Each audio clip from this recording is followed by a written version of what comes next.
मुल्क की सियासत में हलचल, फवाद चौधरी ने नया पिंडोरा बॉक्स खोल दिया। साबिक वफाकी वजीर फवाद चौधरी ने समाजी राब्ते की वेबसाइट ट्विटर पर अपने जारी करदा बयान में कहा है कि पाकिस्तान तहरीक इंसाफ और जमीयत उलमा इस्लाम ने सेनेट में अहम तरीन इत्तेफाक राय किया है। कमेटी में दोनों जमातों ने पाकिस्तान में डिवीजन को सूबों का दर्जा देने की हिमायत की है। उन्होंने कहा है कि पाकिस्तान के लिए इससे अहम इंतजामी इस्लाह कोई नहीं। अगर आपने सूबे रखने हैं तो डिवीजन को सब स्टेट बना दें और सूबाई असेंबली डिवीजन पर ले जाएं। NFC अवार्ड फार्मूला विफाक के लिए नाकाबिले अमल है और 18वीं तरमीम में तरमीम लाजमी है। फवाद चौधरी ने ट्वीट में मजीद लिखा कि हकीकत ये है, कर्जों पर मुल्क नहीं चलाया जा सकता। बड़ी इंतजामी और मौशी इस्लाहात लाजिम है। नून लीग और पीपल्स पार्टी भी इस पर इत्तेफाक करें।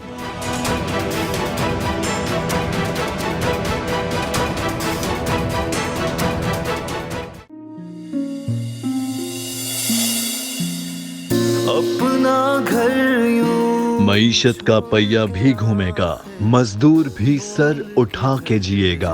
आएगा। खेतों में हरियाली लहराएगी, किसान भी खुशियां समेटेगा। है वक्त गुजर उम्मीद के चिराग जलते रहेंगे, महंगाई से भी जान छूटेगी। फैसले की घड़ी पाकिस्तान जीता है और पाकिस्तान ही जीतेगा।